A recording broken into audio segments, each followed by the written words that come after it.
की ज्या अजित पवारांनी आंबेडकरांचं नाव घेऊन काल कित्येक वर्ष या राज्यामध्ये सत्ता उपभोगली, स्वतःचे चिरंजीव जय पवार यांचा विवाह सोहळा 5 डिसेंबर, 6 डिसेंबर आणि 7 डिसेंबर या दिवशी करावा। कोब्रा राजे ॲडव्होकेट भाई विवेक चव्हाण उपमुख्यमंत्री अजित पवारांवर संतापले। अजित पवारांनी आंबेडकर अनुयायांच्या भावना दुखावल्या आहेत। होय, मुंबई आमच्या बापाची। महामानव डॉक्टर बाबासाहेब आंबेडकरांच्या महापरिनिर्वाण म्हणजेच 6 डिसेंबर रोजी संपूर्ण भारतातून दादर चैत्यभूमीवर भीमसागर लोटला जातो। आंबेडकर अनुयायांचा दुःखाचा दिवस असताना मात्र उपमुख्यमंत्री अजित पवारांकडून त्यांच्या मुलाचा म्हणजेच जय पवारांचा शाही थाटात लग्न लावणे हे जाणून बुजून केलेले कृत्य असेच म्हणावं लागेल। आंबेडकर अनुयायांच्या भावना दुखावणे अजित पवारांना महागात पडणार का? या देशातले दलित जनता ही शोक सागरामध्ये डुबलेली असते। दलितांसाठी हा दुःखाचा दिवस असतो। या दिवशी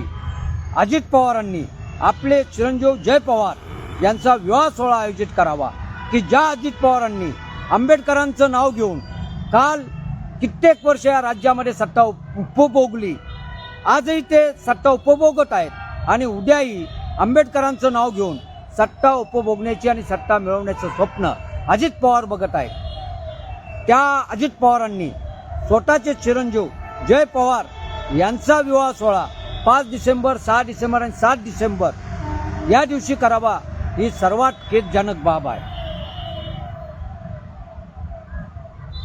संतापजनक आहे।